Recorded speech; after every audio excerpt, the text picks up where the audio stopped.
Joe.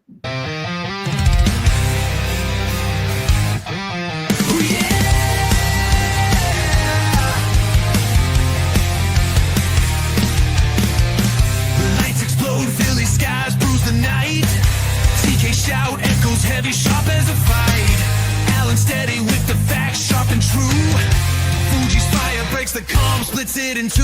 Pattison Ave where the wild hearts run. Talking sports, games, battles, lost and won.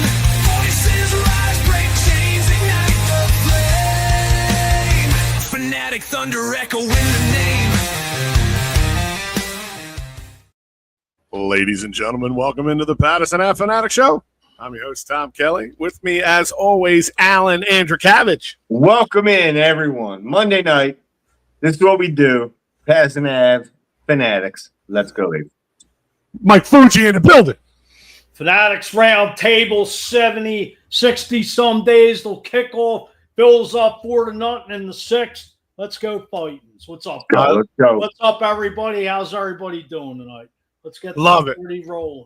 I love it. I think we had a successful Rocky Roundtable last week. I look forward to the second installment of the Rocky Roundtable. Mike and Tony were great guests jumping on. I can't thank those guys enough.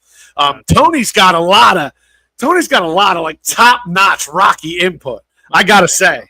Oh yeah, Tony knows what he's talking about, man. He's on point with the whole thing, man. His whole get up too, man. I love it. Like I love it. I love it.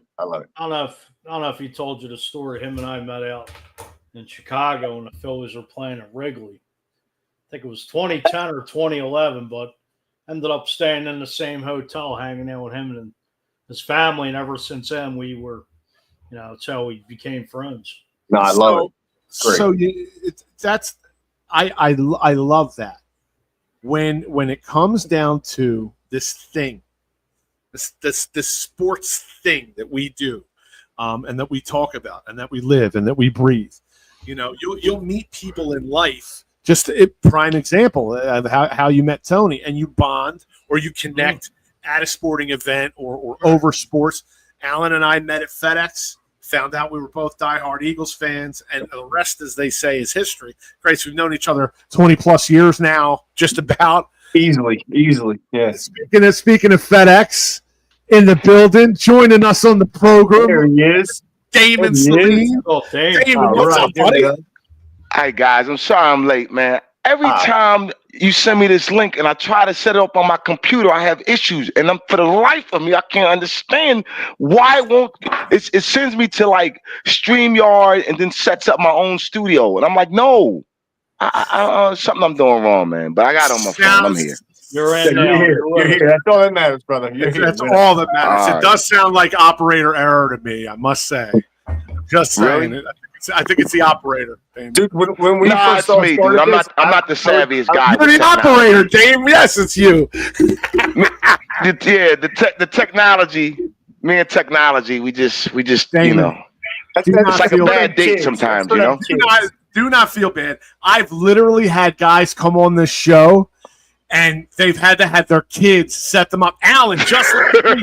Yes. I had my son switch my screen so I could be on here tonight. I'm like, dude, it happened last week too. I'm like, dude, how do you switch it over? But the last time I was on with you guys, I used my computer. Today I did the same thing. I'm like, what? Anyway. I digress. How are you guys doing? Happy Monday. Jamie got on. That's what it matters. Yep. I love it. For those of you who don't know Damon, great friend of mine. Damon, it's funny you come in right now. We're just talking about how Philadelphia sports. We had Tony Tornado on the show. We did a Rocky roundtable. These names are amazing. Tony Tornado. I love it. If you've never seen Tony, man, he dresses up in the sequence like Apollo Creed and Rocky IV. And goes to Phil's games. Yep. He's Tony boxed in college. Oh, he did? Right. Yeah, yeah. He was an amateur boxer. So, wow. If you were coming in, Dame, we were talking about how, like, Fuji met Tony on a trip out to Wrigley, like in 2010. Alan and I met at FedEx. You and I met at FedEx. And then you start chopping it up with somebody, And I don't think there's not many bonds like shared trauma and not to get things too serious, because I don't like to be too serious here. Like shared trauma is something that you can bond with another human being over. But I think sports is peak as shared trauma. I think sports is right up there with if you have like you can have common interest in sports, but then when you like the same teams and you same dirt, you feel the same feelings, you feel the same heartbreak. It's a different kind of connection. And over the years, like, you know, Fuji and I met through this whole podcast and stuff, you know, a few years back now. And I mean, I met both you guys at FedEx, but when you start talking on a when you break it down to a sports level, I don't know, for some reason, you know, a lot of guys, you know, we're just dudes talking. And what happens is, and this is not right what I'm about to say, guys. It's not right at all. It's not even had to do with political correct. None of that. It's just not right. I get worried when I meet a dude he doesn't like sports. I get nervous. I'm picking up what you're throwing down. I mean, I get and that's not right. I shouldn't put my hangups on other people. But when I meet somebody that doesn't like sports, I get nervous. I mean, believe it or not, there's a lot of women out there that love sports. Oh, absolutely. What I was about to say. My wife loves the Sixers to the point, even during the NBA playoffs, she still watched, and the Sixers wasn't even in it. So that keeps us bonded. Right. You know what I mean? Like that keeps us bonded. But you know, I say guy talk. You're hanging out, cook out somewhere, and you start. And I don't like. I mean, it's rare that I don't meet somebody like sports, but it's like I get a little nervous. Honestly, there is some guys out there that just don't like. Look, fine. And it's cool. And it's cool, but I just get nervous. They're gonna smack my butt. I got a friend chiming in, and he messaged me, and I can't tell you what he said about guys that don't like sports, but it was. I didn't know you had friends. I don't. I have a lot of people that deal with me.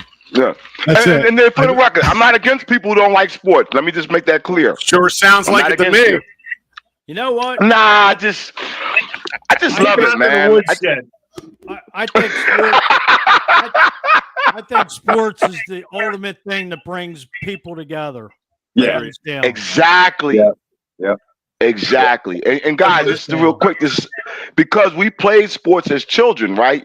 I know TK talks about playing basketball and street hockey and football and all those things that we did, and among other games that we created in the streets. But sports was the thing that got us outside, man, for sure. Oh, true. Your lifestyle is your lifestyle, my man Tony Rovers. Sports kept us outside, man. Dude, this past week I've been on vacation, and it's been great. We moved to a new house. I got congratulations. Enough room. Thank you. I got enough room for my boys. My boys are outside playing basketball all night long. I'm like, dude, that's great. This is like dude, your sons are outside. Yeah. Yes. I'm out there sitting in the garage, telling my oldest, "Flick your wrist, flick your wrist, right?" Follow through. And once he starts doing it, the ball starts dropping in, and I'm like, "There you go, high arch, flick the wrist." So flick the wrist. It is such. I don't know. We grew up outside. All of us grew up outside. I tell everyone we were the last street light generation. Yes, we were. We were the last generation that when that light came home, your ass better be home. on your way home, or it's going to be red when you get there. And it don't matter. It don't matter where you grew up. Everybody had the same. Everybody played by the same rules. My dad could whistle, and I can't do. You know, people like put their fingers in their mouth. And whistle real loud. My dad could whistle. I would be 3 blocks away at the. I am not lying at all. And he did it a certain way so that I knew it was him. And then there was another guy we grew up with. His name's Kevin O'Donnell. I'll never forget this as long as I live. We would be 6 blocks away from his house at one of the other playgrounds playing basketball or football. And his dad would just come out the front door and go, "Kevin!" And it echoed throughout the neighborhood. You know. Yeah. Real quick, I want to I was born and raised in Grace Ferry in South Philly, and the neighborhood has been going through a lot of loss lately. And I just wanted to take a minute and throw some prayers up for my old neighborhood in Grace Ferry, because a lot of great families down there experiencing loss, and it's really devastating for a lot of the folks out there. So I just wanted to make a shout out. Before we get too far into the show, I also wanted to bring up this Saturday, guys, got to check out our Small Business Saturday show. Alan's wife, Courtney, has her own business called CC Sweet Treats. And so we spotlight that business. And Alan actually posed for a picture for CC Sweet Treats. All right. And we put it in with our Rocky theme from last week. So nice. I've been working out, guys. I've been working out, you know? That is Norm's top shelf editing right there. Because we were talking, and he was like, I was going to throw the Rocky thing up there with Alan's face on. I'm like, do it. We'll put it up on the show. Damn right. I've been working out. Don't. It's me. Sports scene checking in. What's up, fellas? I find it strange when a guy doesn't like sports. It's a bonus if a lady likes sports. I totally agree with that, and I believe 1,000%. I believe this is my man Rob. Is this Rob Hefner checking in? Rob, watching the Phils right now over there on the sports scene. That's Rob. Vegas Vic. Is that Vegas Cassie Vic? just hit Cassie hit a homer right before I got on with you guys. Nice. Do you remember Vegas Vic, man? Well, they Do said I? They said that was Howard Eskin at one point. I remember. No, I was a real dude. He knew him. It was a real dude. Right. Do you guys remember the Tocom remotes? The what? The Tocom remotes that you would control, like the old cable box. Yep, Rob Hefner, my man Rob. Rob's a former Schuylkill County man who's now living out in Vegas, but he pleads Eagles green, but he's up on all the Vegas sports scene stuff. What's up, Rob? How are you? Rob, thanks for checking in, my brother. I don't know. I was going off on a tangent about Tocom remotes because I remember back in the day, Vegas Vic, and just started thinking the old Prism days. Okay, all right, okay. Yeah, that was on the and West Vegas side Vic of was Brooklyn. also featured on the Daily News. He would give his picks on Fridays for football games. Right. Well, There we go. Yep. I remember. Well, listen, with the Phils on right now, they still up 4-0. yeah, that's I left it up for zip. 4-0. Wheeler was dialing. He had two men on base with no outs and got him out. Yeah, It's beautiful. I love him. I love it. Let me ask you guys. 4-0, bottom of the seventh. Nice. Bryce Harper's back, fresh off the IL. Yes, sir. The 10-day IL with I believe is his wrist injury and wrist or hand, whatever it was. Yeah. Now he wasn't setting the world on fire before he got hurt. But just having a guy like Bryce back in the line, what does that do for this team? Morale wise. Fuge, I'll start with you because Damon's walking down the hallway. Yeah. I'm gonna be right back. 2 seconds. 2 seconds. I think it's a shot in the arm. This team could use them right now, even though you took 2 or 3 from Atlanta. But after he's going back to sweeping the Mets last week, you go down to Houston and get swept. You score 1 run in 3 games, right? Whatever it was, 27 innings, and It was hard. You took 2 out of 3 from Atlanta, but you come home, you get the captain back, and he got a standing ovation. So it's right time. Absolutely. You're right before the All-Star break. The trade deadline's technically a month away, even though it's July 31st. But let's see what this team can do the next month, because you got some hard teams coming up in July. They do. Right. They do. Right. Yeah, it was. When they were talking about Harper coming back today, it just started making me think back. Sorry about that. I'm back. Damon, A little hot, man. I had to get some liquid. Started making me think about impact players, and you had to get more than liquid. He just got the heck up out of here. I'm sure he'll be back on now. He probably just got settled. He's snapping right now. He is snapping. It's all good. It's all good. But with big impact players like coming back into the lineup, I couldn't think of a guy that would give this team more jolt than Bryce coming back in. And even if he's still struggling, I'll be interested to see how tonight plays out for him.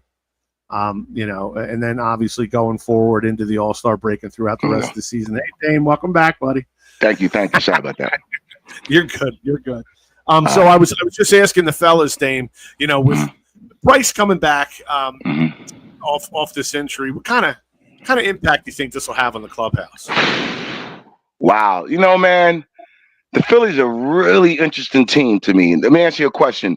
Obviously, it's going to jolt the team. I mean, Bryce is Bryce, right? So he's going to bring that energy. Right. But I'm really starting to get tired of the platoon outfield. Like, you need a legitimate bat to help solidify that lineup, because what's going to happen is, like, okay, so they finish off the Braves 2 out of 3. They'll probably do well against the Padres, and then like now. Your tomorrow was January 1st, so we're approaching the trade deadline. So what do? Like, you don't want to give up. Like, if you give up Suarez right now, you're going to get a boatload, but then you're going to need him for the playoffs. Yeah. And then it's like you're not signing him. So it's so much going on with the Phillies. But back to your original question, he's only going to add to the lineup. He's going to help the lineup, but they really need to solidify that outfield with a legitimate bat. Because otherwise it's going to be for naught. And I basically just need them to go into the playoffs with all boxes checked, if that makes sense. Like, they have to have those guys in position to help us win. So, But he's only going to help the offense. So that was perfect. What are your thoughts, Fuj, on what this team might need kind of going forward or coming into the end of the trade deadline here, kind of wants and needs here? Definitely a right-handed bat, like Dame's saying, and bullpen help. Yeah, that was going to be the bullpen. I think the bullpen is. I think the bullpen is the weakest part of the entire Phil's team. It's definitely the Achilles heel. Yeah, it's killing them. Like, nervous. The other night, we're watching. It's the bottom of the 7th, or I'm sorry, top of the 8th. It's 4-0. They got a man on second. Padres got a man on second. Bullpen's in. I don't know this gentleman's name right now, but it's the bullpen pitching now. Now we got to get word. We're up 4-0. Now we got to get word. Jose Alvarado really screwed the pooch, for sure. I hope it wasn't a pooch. Yep. I hope it wasn't a pooch. But I just don't get it with those guys when they know they're not supposed to take that stuff, man. They give you a list of what to take and what not to take, and if you're not sure, make a phone call. Like this, it's as easy as a phone call, it really is. Yeah, said it's as easy as talking to your trainer who's in the locker room, being like, "You're in the clubhouse almost every day." So they said they got a 24-hour line to call. Like, I don't get that. You can't do that, man. And he, by the way, he's blowing money. He's not getting paid, and he can't play in the playoffs. Yep, he's done. Yep, wasting money. Now, do you guys? What's that? Sit on to the next.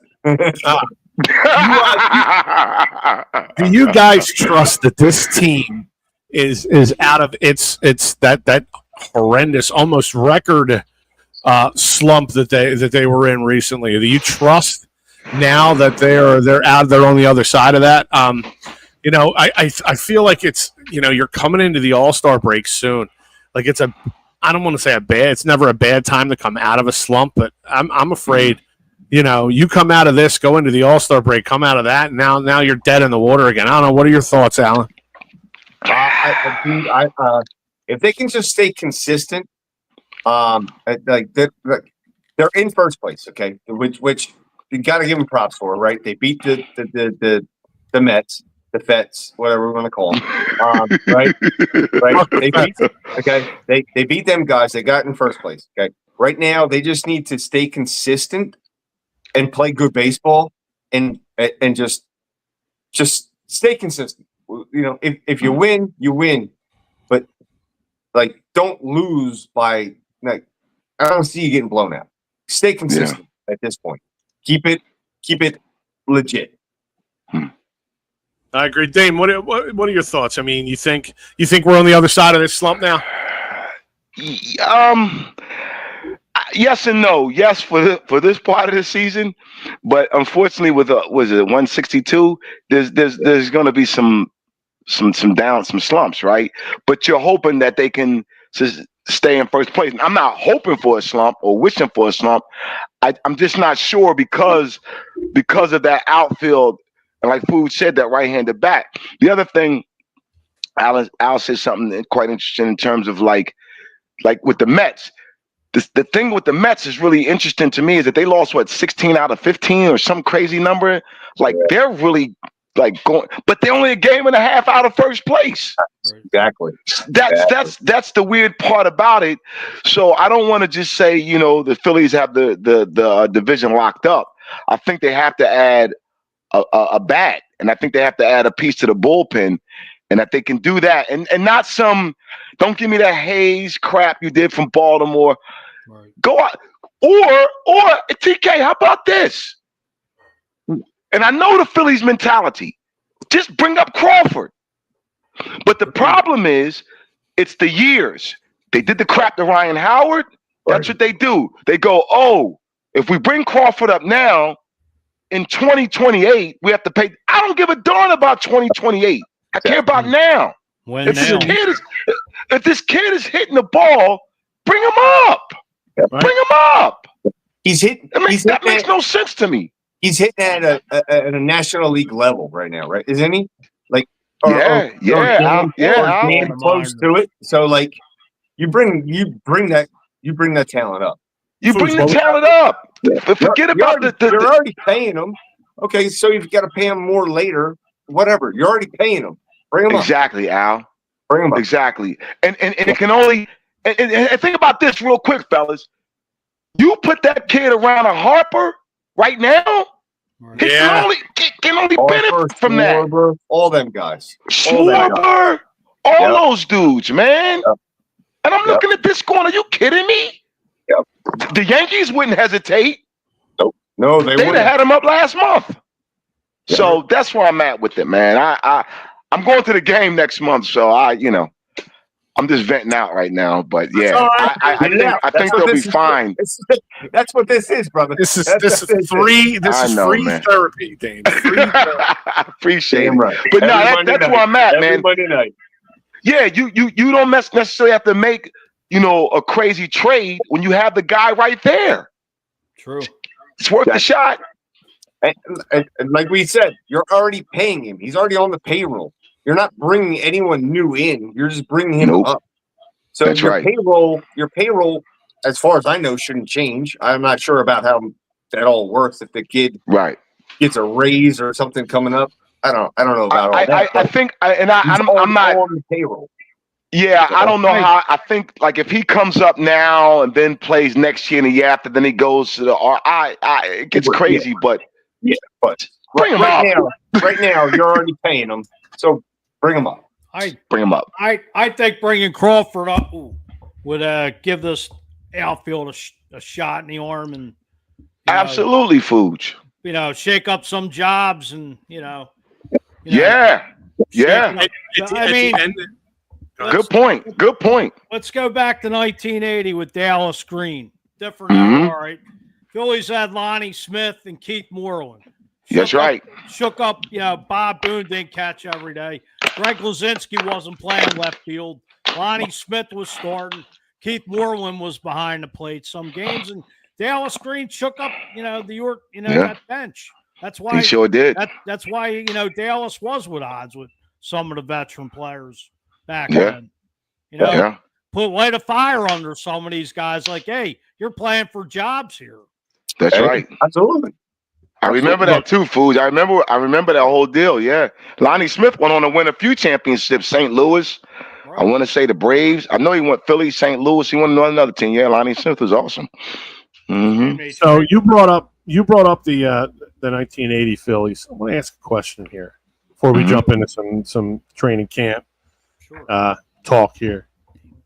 If you had to pick one roster all time from the Phillies.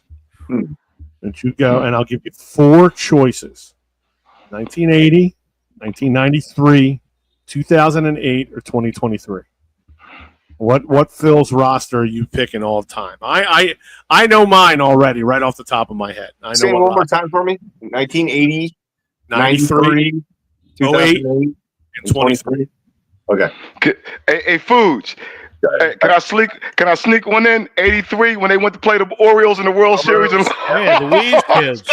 Joe Morgan, Tony Perez, Pete Rose. Oh yeah, Joe Morgan. Yeah. Like Pete Rose said to Von Hayes when they made that stupid trade getting rid of Julio Franco. Alan, look at these old guys dating themselves right now. No, because I'm like. Because Foods knows no one talks about that 83 team. Ironically, the Sixers won the championship that year. John Denny won the Cy Young that year in '80. That's right. And they only had to go up to 95 to play the Orioles. Orioles were stacked that, But that was So then I'll tell you what. I'll throw but that 83 team. That 83 team was old. That team was old. So let's hold on. Let's throw the 80. So 1980, 83, 93, 08. Or 2023 Phillies. If you had to pick one roster, who are you picking? I'm going 80. Had the most Hall of Fame. Now notice I didn't say roster to win a championship or anything like that. Just if you, Alan Andrukavich, Mike Fuji, Damon Seeley were picking 80. One roster. Okay, so Fuji says 80. I'm gonna give Damon a chance to think. Alan, I'm gonna kick it to you. Dude, 1980. Dude, I'm going to 93 Phils. You going 93? You and I are in lockstep, my friend. I didn't say to win a bunch of stuff. I just said pick me a roster. Pick me your favorite roster of these 5 teams. I'm going to 1993 Phillies. Yeah. All right. Here's for me. I'm going. Well, the 80 team was special because out of all the 4 teams that year that went to the championship, that was the only team that won. All 4 teams went to the finals that year. Yep, I know. Exactly. And that team won. But I'm going to go 08. The reason I'm going to go 08, the way they did it, they were homegrown, and Rollins called it with a team to beat. And, My man Anthony checking in. Beards, biceps, and bellies, 93 roster. I'm right there with you. 93, baby. 93 all day. That 08 and 09 Phillies team was they're probably the best Phillies team in history. Yeah. I know. I'm pretty sure. Didn't the 09 have the most wins, Fuge? Yeah, they should have won. 9 or 10. Yeah. It was the year we played the Yankees. I think it was 09. We had the dude from the Red Sox. The pitcher. Oh my God. Who, Papelbon? No, we had from the Red Sox. The pitcher. Oh my God. Help me out. The pitcher. We got him we picked him up right before the playoffs. He played for the Red Sox. Hall of Famer. Oh my God. Y'all know him too. Oh my God. Not Pedro. Pedro Martinez. Pedro Martinez was eating me. Couldn't get out of it. Yeah. They picked up Pedro in the middle, June of 09. Yeah, they picked him up. Your daddy. Who's your daddy? Right. Yeah. Actually, I'm a big fan of Pedro. Yeah, I like Pedro too. Same. Yeah. Well, like I said, it's summertime. You're gonna get some Phil's talk in here. But tomorrow is July 1st. Mm-hmm. That puts us at 3 weeks, pretty much 3 weeks until your Philadelphia Eagles take the field for training camp. Well, 10 as of yesterday, 10 weeks till the NFL kicks off.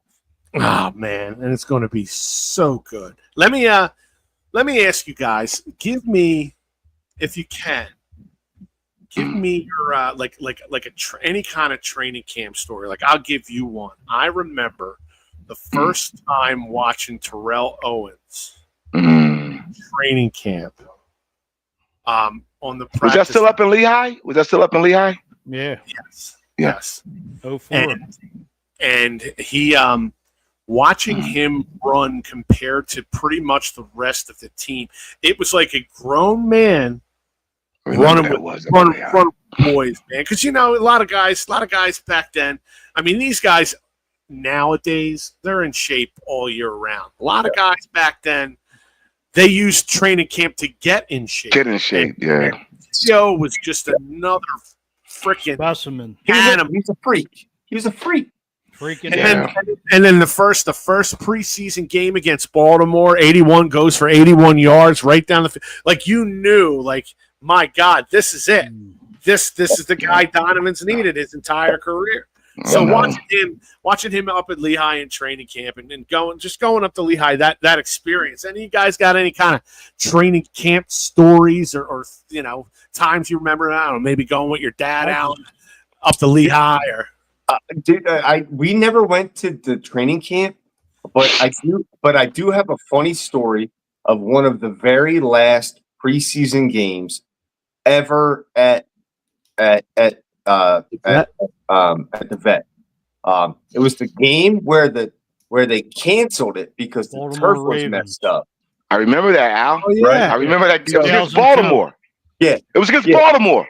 Yes. Yeah. So me and my brother are there. We're sitting in our seats, right? And they come on the loudspeaker and announce that the game's been canceled. Mm-hmm. And I don't know. At this time, I don't even know how old I am. I'd have to get a calculator out to figure out. Probably early 20s. You're probably He said, I can't go back that far. Calculator, so figure it out. But they canceled the game. Right, and we're sitting there, and all of a sudden, okay, beer bottles start flying over our heads. Yeah, and we're like, "All right, we're out. Let's go." What? We hit the ramps, bro. We hit the ramps, and we're going down. We get lucky enough. This is before cell phones, so I don't have any pictures to prove this, but it happened. I saw this. Okay, I go. Down the ramp, stop. All the cheerleaders coming up the ramp. Woo. Woo. Oh, dude, best memory I have of any Eagles game at all. I was sitting up by Fanavision. I was there. There you go. Yeah, it was. And it was they canceled the game. These friggin' dopes were up there, full beers. They canceled the game. They started throwing them down. So the cops came up. There was like 2 or 3 of these idiots. They took them out. I guess they were. Was this back when they had the?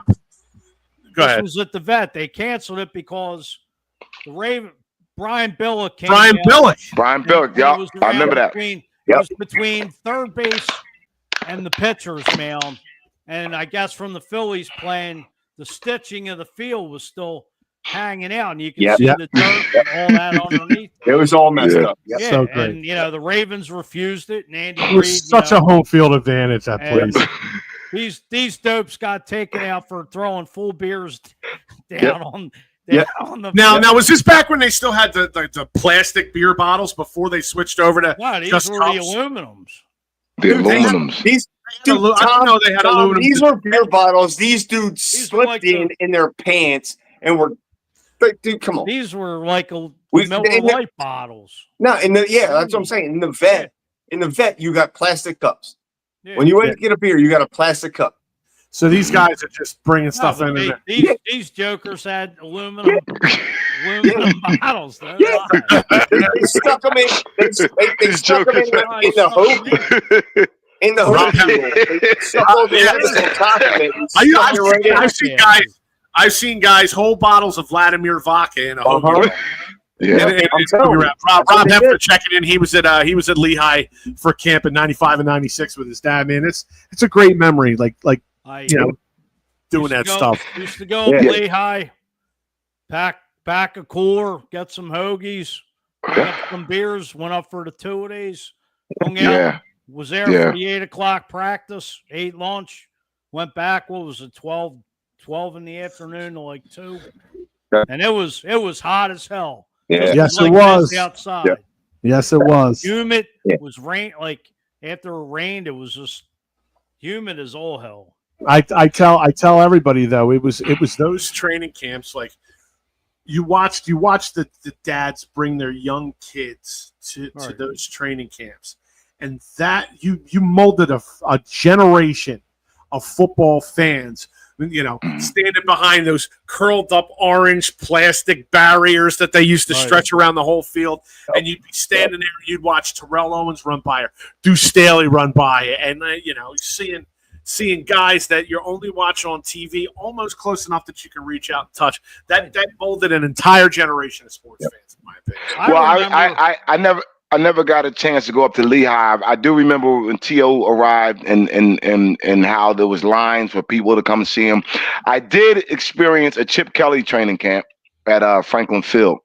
I was there. And that was lots of music. Yes, I went to a Chip Kelly training camp as well as at Franklin Field. Yeah, lots of music just rotating around, and I could see why guys got tired of him. But that's it for that guy. I went to one of the first open. You tried to dismantle us, and then we won 2 Super Bowls. So, dude, I was so glad he got out of here. Yeah, he's the worst. First one that they had at the link, and it's damn near sold out at the link. And that's when you realize. I think that's when people around the league started to kind of understand these people aren't necessarily like your average Joe football fans, because this is not even a preseason game. This is an open practice with 50,000 people at. Yep. Serious business. Entire place is packed. Serious business. Packed, and it's a big summertime party, man. And when they do it, they do it today. You're still getting 55,000 people to watch these guys practice because you missed it. So, and now you got your second Super Bowl under your belt. Like, I can't imagine what training camp's going to be like this year. And we're about to have our third one, but I digress. I don't get a new plaque on my belt, guys. Don't forget my championship belt. Don't forget these tickets are so expensive.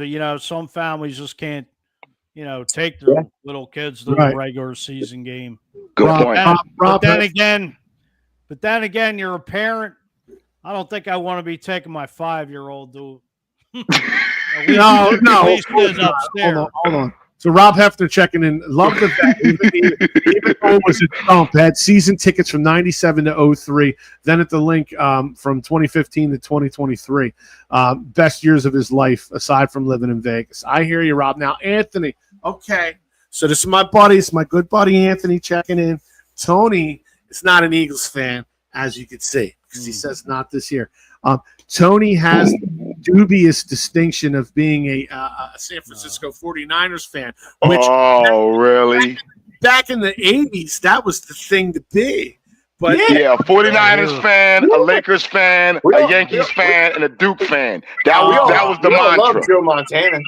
We all love Joe Montana and Jerry Rice and Ronald Craig and Dame, it's Dallas Cowboys, Los Angeles Lakers, and New York Yankees. And Brandon McNulty, you're my boy.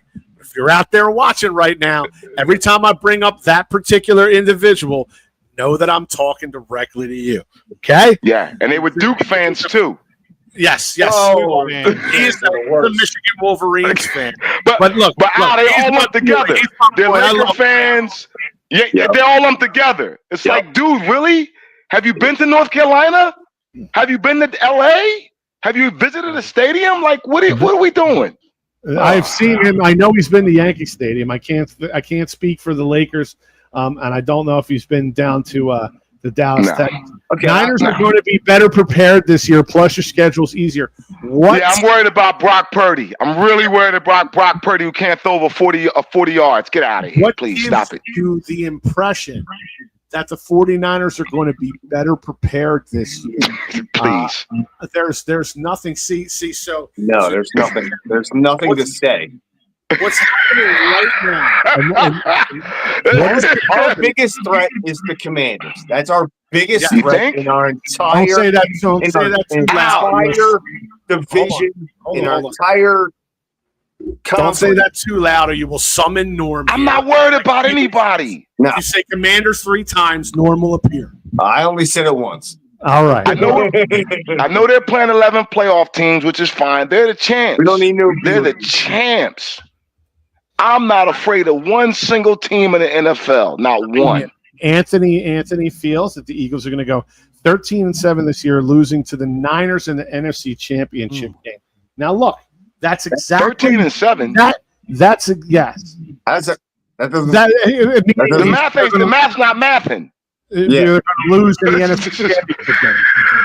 He counted the playoffs. He counted the playoffs. Okay. He's putting big numbers up there. So that's exactly what happened. I was like, wait, that doesn't make sense.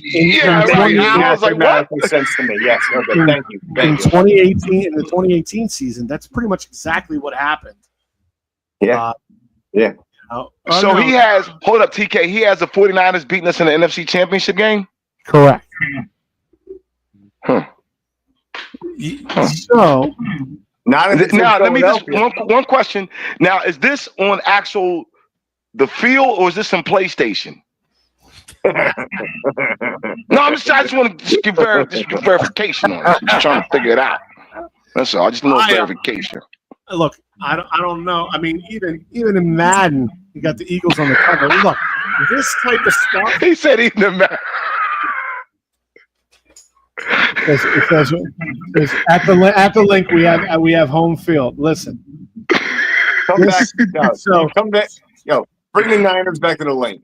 Look, guys, the last NFC Championship 8 years or so, we've grown accustomed to haters. Now, I know that it's difficult to wrap non-Eagles fans' minds around the fact that you have the best GM possibly in sports, okay? Not just in football, in sports.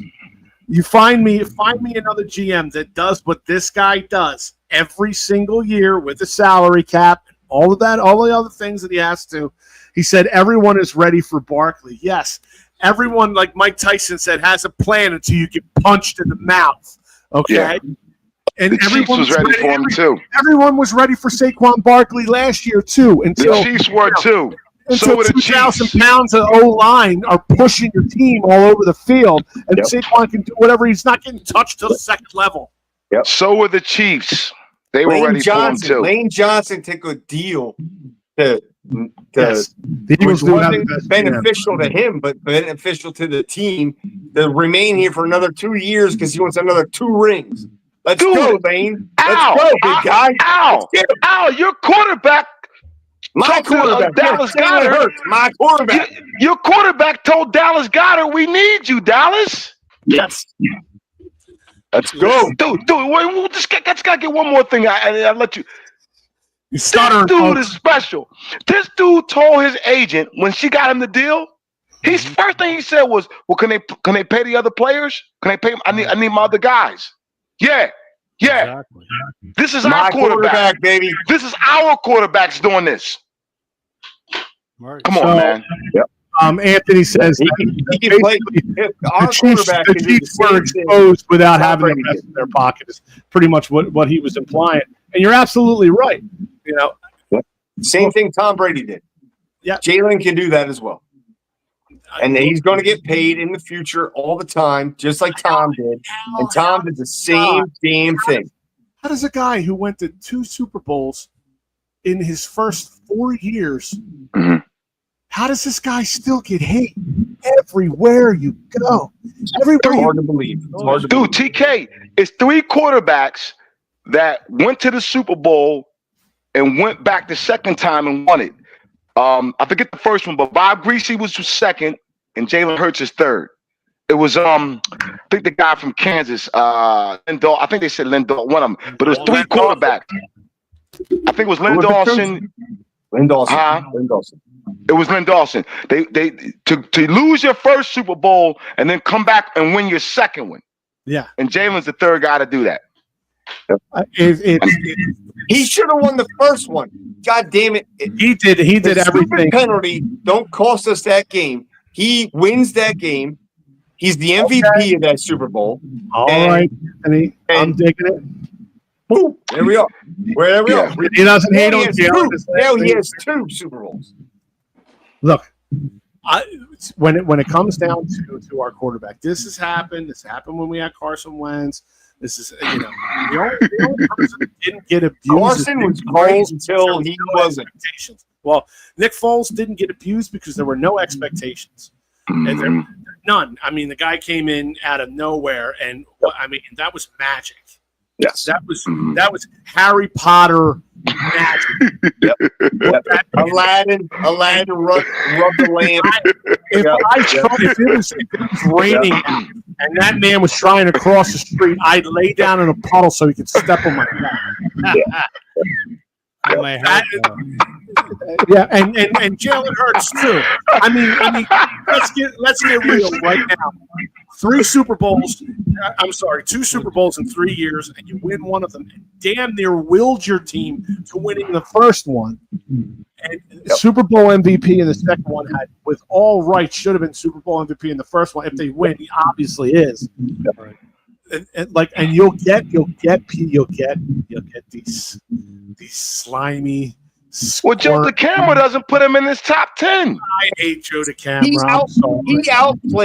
He outplayed Patrick Mahomes in both Super Bowls. Last 3 games, last 3 meetings. Okay, let's not forget the the Eagles went out. Outplayed Patrick Mahomes in all 3 of them. Okay, I'm not going to take anything away from Patrick Mahomes. Okay, no, the dude's got crazy. He's running. He's a beast. He's a beast. Doing all those crazy things. Okay, but our quarterback, outplayed him the 3 of the last time they played, and twice it was in the Super Bowl.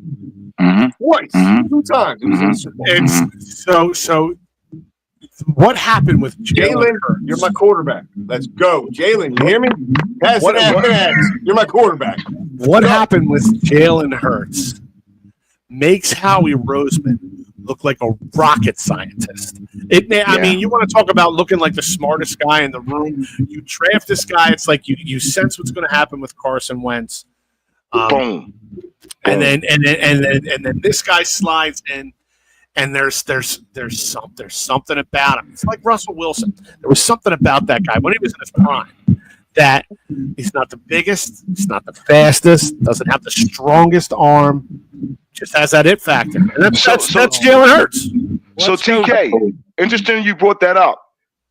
The Eagles were trying to get Russell Wilson. Yes, they were during that draft, and they missed.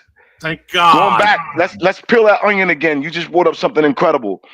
That how we felt the room with Carson Wentz. He drafts because I don't know about you guys. I was surprised when they drafted him. I was like, what? Yeah. When they drafted Jalen, I was totally shocked. Totally shocked. Right. And then Foods. Here's the other thing. Pittsburgh had their eyes on him, and they can use a quarterback now. So Howie snatched him away from Pittsburgh because they had their eyes on him. Mm-hmm. And he comes in, man, and he never looks back. And so when the criticism of him, I laugh because I'm going, this guy called up Wink Martindale from the Giants and said, what are you doing to me with this blitz? He figured it out. And the percentages, Al, you keep numbers. He was awesome against the blitz this past year. So don't tell me he can't pass. He passed in the Super Bowl. Whatever it takes to win, he's a winner. He's just a winner. Yes, and everybody wants to always top 10. That's ridiculous, dude. He's one of the best quarterbacks in the game. He's top 5. He's top 5. Yes. Great at what he does. And that's getting stand-up gentlemen like Damon Salim that lose their goddamn minds. That's what Joe DeCamara's good at doing. You know what I mean? Same with Joe Giglio's the same way. Giglio too. Yeah, it's clickbait. It's clickbait. Bring the camera on here. Come on, can we get the camera on here and have a real conversation? Dude, you got connections. I mean, you've been on shows with Vitality. Let's see if we can get the camera on this. Oh man, I'd love to talk to him. I'd love to talk to him about what's going on with him and Fritz. You know, I know Tom. You ain't around here. They're about to have this competition. I listen on Odyssey. I missed the Joe name up. I listen on the Odyssey app all the time when I'm driving around. There you go. Which one are you talking about? The camera or Giglio or both? Who's going against Fritz?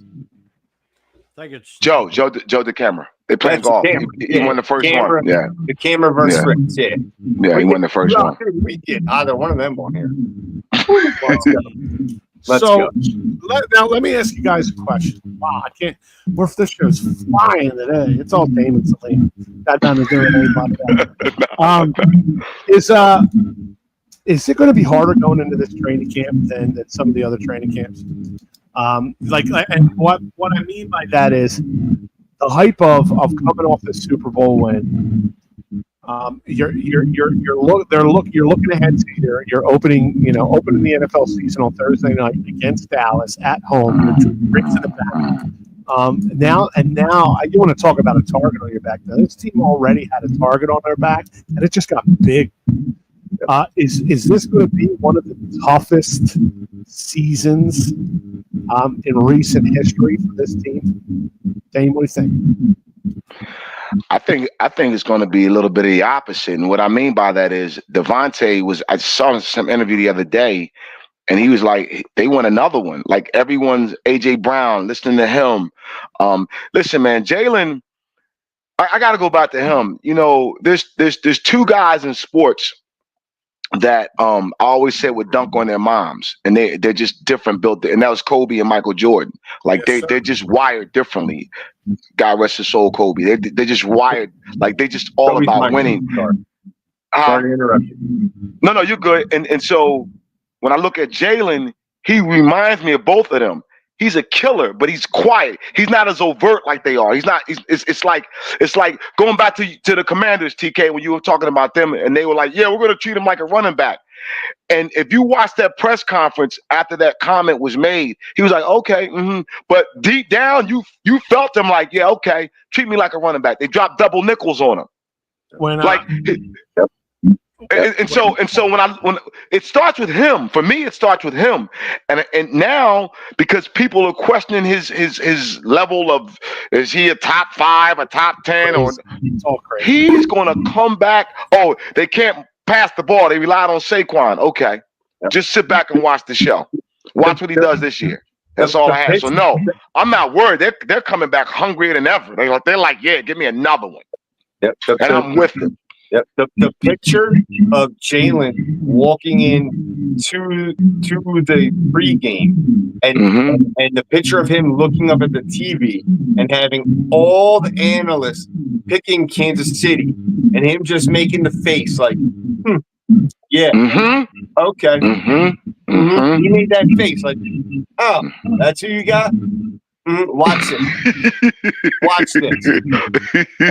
You don't piss me off and watch this. One of the coldest in the beginnings to any post-game interview I've ever seen was when he sat down last season. Like, so that's what you wanted to see? I mean, yes, man. Yeah. Jalen is scary, that calm demeanor, and if there is a way to win, he will find it. He's underrated. Jalen is one of the scariest QBs to me. You know what, Anthony? You're starting to step your credibility level up a little bit each time you post out. I'm liking what I'm saying. Dane, you weren't on the show a few weeks back. We were talking about this. I almost feel now. You remember how it was to Jalen's detriment, switching systems so many times and having so many different offensive coordinators. I'm almost seeing it now as a secret strength that this kid is so versatile. And so he's a coach. There's not the face of franchises, $250 million faces of franchises that are easy to coach. And this guy just, we thought Carson Wentz checked every single box for us. And in the beginning, he did. He checked every. I'm still going to give him credit for that first Super Bowl. He put us in position. He always get credit for that. 110%. Absolutely. But Carson Wentz checked. I mean, a man of God. He and said all the right things, but they were chinks in his armor. I'll tell you right now, I don't see a chink in this guy's armor at all. He is the armor around the team. And going back to Carson, he proved, unfortunately, you've heard me say this 1,000 times, everyone can't coach here or play here. I don't think he couldn't take it. So they said after the Super Bowl, Howie was at the facility, he sees this light on in one of the rooms. He goes into the room. Who's in the room? Jalen watching the Super Bowl. He's like, what are you doing? Oh, I'm looking at my mistakes. Wow. After he won the MVP, Fuge, he's looking at his mistakes in the Super Bowl. That's a winner. Are you kidding me? This is awesome. That's the Kobe and Jordan that you're talking about right there. That's what I'm talking about. That's a winner like Michael Jordan. That's First 11. one to practice, last one to leave. Yep. After you won, you were looking at film, talking about I'm looking at my mistakes. I love it.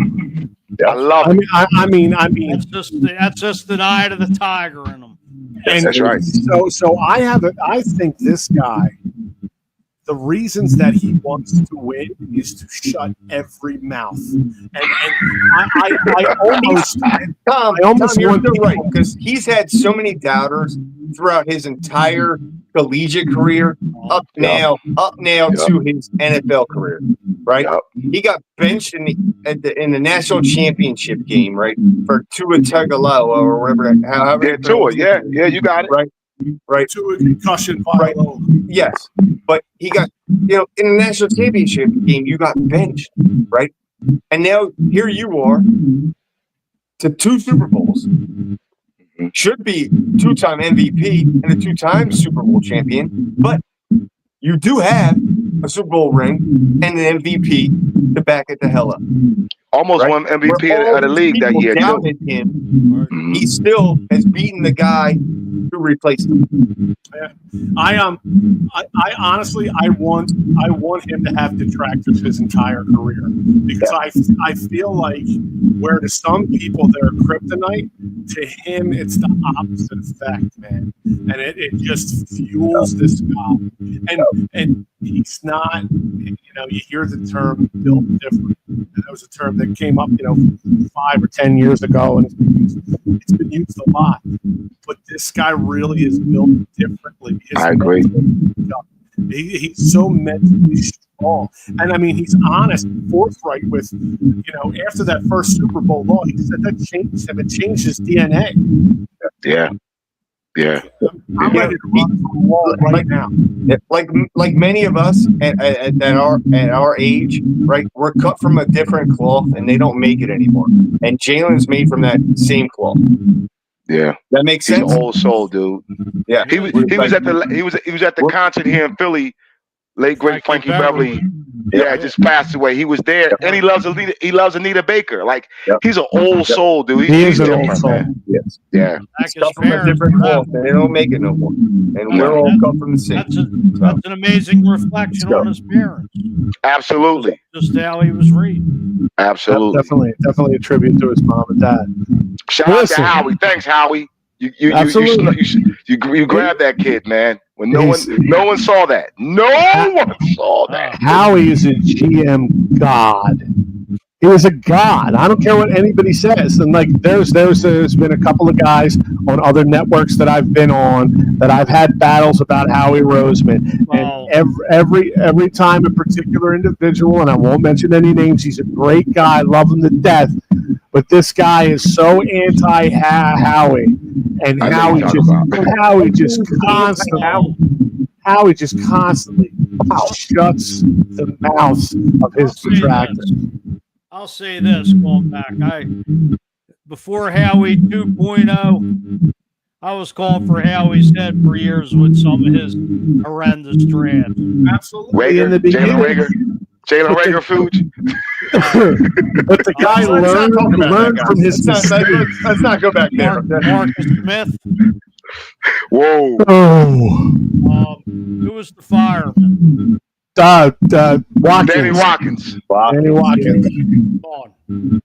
So, but that was more Andy though. It was. That was Andy-ish. But Howie learned from his mistakes and came back. Yeah, he did. That's why he got put back in the broom closet. Thanks to Chip. That's how he got out of the broom closet. He learned from his mistakes. Got rid of Chip after Chip tried dismantling our entire franchise. To try to get Marcus Mariota. Like Harry Potter. The only thing you can thank Chip Kelly for was Jeff Stale. Yeah. That's the only thing you can thank. Yes. Yeah. Yeah. Well, look, Dane, thank you so much for jumping on with us tonight, brother. Oh man, I had a blast, man. We're done. We're just getting started. It's an hour. I try to keep it an hour every week. I know we can do this for another 10 hours. We can keep going. But look, David, that seat is there for you for a reason, my friend. You're one of the OG fanatics here. I appreciate you for checking in with me. Yeah, last time you called, dude, getting the cold when it's warm is the worst, dude. It's like, oh my God. Right. Summertime in the city, baby. Absolutely. That's a Lovin' Spoonfuls. That's a good song right there.